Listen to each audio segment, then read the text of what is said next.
Operation सिंदूर जो अभूतपूर्व सफलता एवं देशर जवान मानकर जो पराक्रम तांको आगरे समग्र देशवासी मुंड आज नई जाइए। आज समग्र देश तांको पाद तले साष्टांग प्रणिपात करुच्ची, धन्यवाद जनाऊँच, कृतज्ञता जनाऊँच।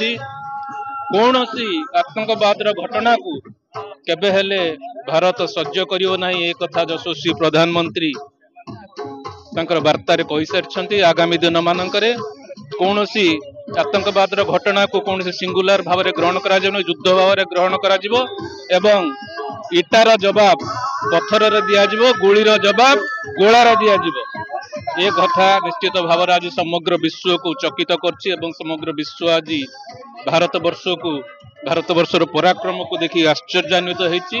मु समग्र भद्रकवासी नुहे केवल ओडिशावासी नुहे समग्र देशवासी तरफ जवान मान पाद तले प्रणाम करुच्ची एवं तांकर पराक्रम एवं तांकर जो शौर्य सारा देश एक गर्वर विषय।